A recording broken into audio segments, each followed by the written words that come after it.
Lecture du livre de l'Exode, chapitre 32, du 7e verset au 14e. En ces jours-là, le Seigneur parla à Moïse. « Va, descends, car ton peuple s'est corrompu, lui que tu as fait monter du pays d'Égypte. Ils n'auront pas mis longtemps à s'écarter du chemin que je leur avais ordonné de suivre. Ils se sont fait un veau en métal fondu et se sont prosternés devant lui.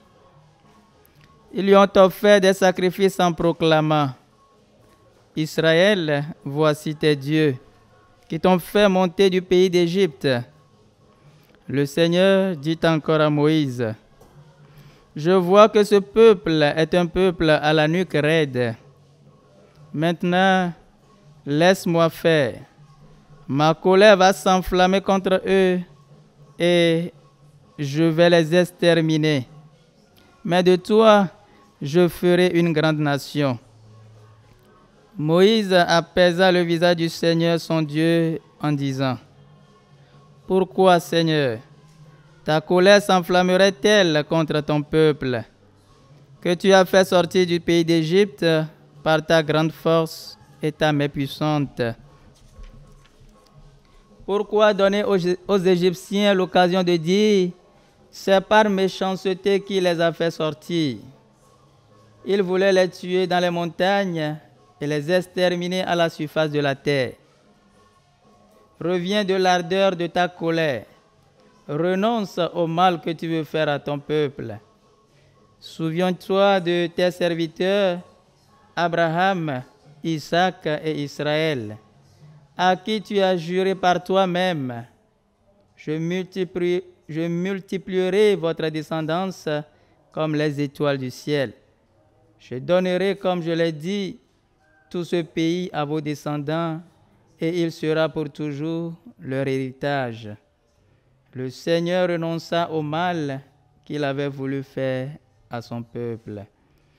Parole du Seigneur. Nous rendons grâce à Dieu. Voici le refrain du psaume.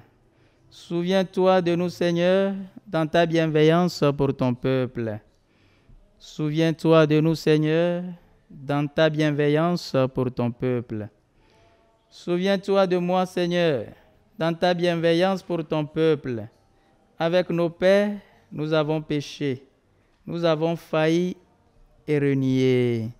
Souviens-toi de nous, Seigneur, dans ta bienveillance pour ton peuple.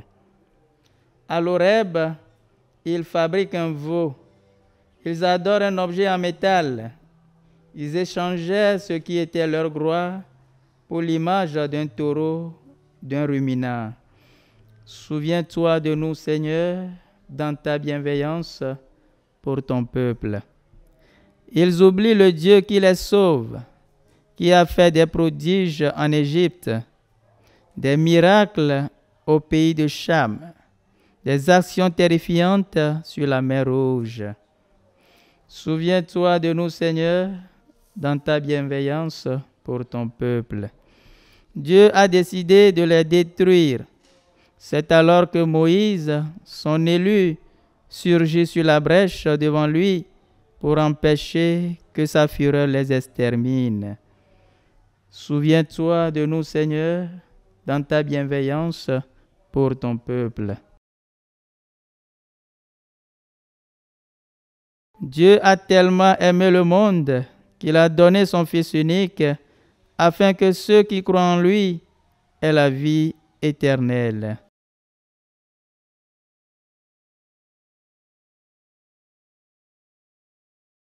Évangile de Jésus-Christ selon saint Jean. En ce temps-là, Jésus disait aux Juifs: Si c'est moi qui me rends témoignage, mon témoignage n'est pas vrai. C'est un autre qui me rend témoignage. Et je sais que le témoignage qui me rend est vrai. Vous avez envoyé une délégation auprès de Jean le Baptiste, et il a rendu témoignage à la vérité. Moi, ce n'est pas d'un homme que je reçois le témoignage, mais je parle ainsi pour que vous soyez sauvés. Jean était la lampe qui brûle et qui brille, et vous avez voulu vous réjouir à un moment à sa lumière. Mais j'ai pour moi un témoignage plus grand que celui de Jean. Ce sont les œuvres que le Père m'a donné d'accomplir. Les œuvres mêmes que je fais témoignent que le Père m'a envoyé. Et le Père qui m'a envoyé, lui, m'a rendu témoignage. Vous n'avez jamais entendu sa voix, vous n'avez jamais vu sa face, et vous ne laissez pas sa parole demeurer en vous, puisque vous ne croyez pas en celui que le Père a envoyé. Vous scrutez les Écritures parce que vous pensez y trouver la vie éternelle. Or, ce sont les Écritures qui me rendent témoignage, et vous ne voulez pas venir à moi pour avoir la vie. La gloire, je ne la reçois pas des hommes. D'ailleurs, je vous connais. Vous n'avez pas en vous l'amour de Dieu. Moi, je suis venu au nom de mon Père, et vous ne me recevez pas. Qu'un autre vienne en son propre nom, celui-là, vous le recevrez. Comment pourriez-vous croire, vous qui recevez votre gloire les uns des autres, et qui ne cherchez pas la gloire qui vient du Dieu unique? Ne pensez pas que c'est moi qui vous accuserai devant le Père. Votre accusateur, c'est Moïse, en qui vous avez mis votre espérance. Si vous croyez Moïse, vous me croiriez aussi, car c'est à mon sujet qu'il a écrit. Mais si vous ne croyez pas ces écrits, comment croirez-vous mes paroles? Acclamons la parole de Dieu. Louange à toi, Seigneur Jésus.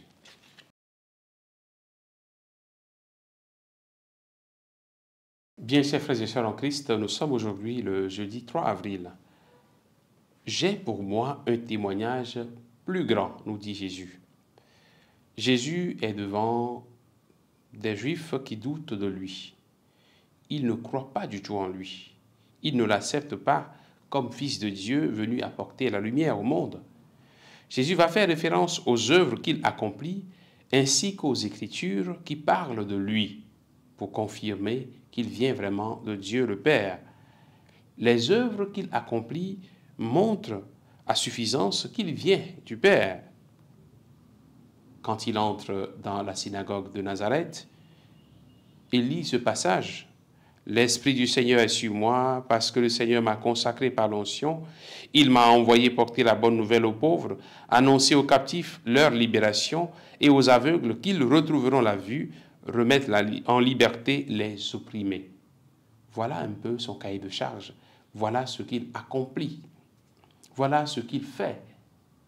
Jésus parcourait donc les routes de la Galilée, de la Samarie, de la Judée pour accomplir cette mission pour laquelle il est venu. Il guérissait les malades, il chassait les démons, il redonnait vie à ceux qu'il avait perdus. Mais ceux qui ne croient pas en lui trouvaient des raisons pour l'accuser.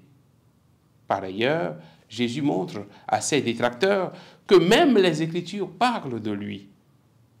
Même les Écritures lui rendent témoignage, à commencer par Moïse. Le paradoxe, c'est que ces détracteurs sont des connaisseurs des Écritures, qu'ils scrutent jour et nuit. Ils se consacrent à l'étude des Écritures sans y trouver Jésus. Ce danger nous guette, nous chrétiens aujourd'hui. Il ne suffit donc pas d'étudier la Bible et prétendre connaître Jésus. Il ne suffit pas de lire la Bible, de la fouiller de fond en comble et prétendre connaître suffisamment le Christ Jésus. Je ne nie pas donc que le Seigneur Jésus se révèle dans sa parole. D'ailleurs, Saint Jérôme disait que l'ignorance des Écritures, c'est l'ignorance du Christ. On ne peut pas prétendre connaître Jésus sans connaître sa parole, on est d'accord. Mais en réalité, pour que Jésus se révèle à nous, il nous faut donc passer des écrits à la parole. Il suffit juste pas d'avoir une Bible dans la main pour avoir la parole de Dieu. Non. Il faut passer de la lettre à l'esprit de la lettre.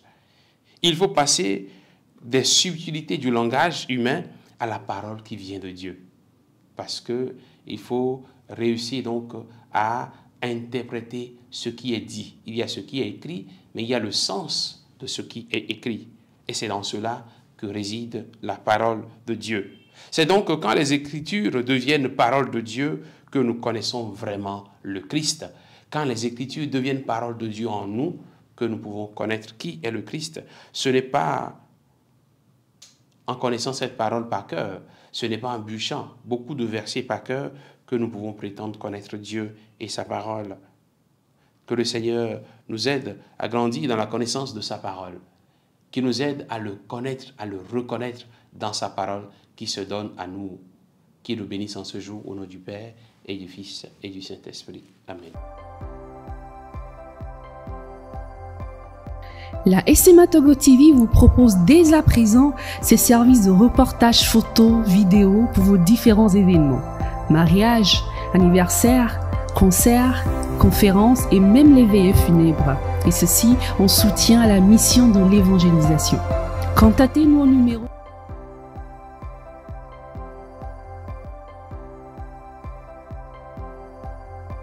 ou par email media@smatogo.com. SMA Togo TV, la première chaîne missionnaire.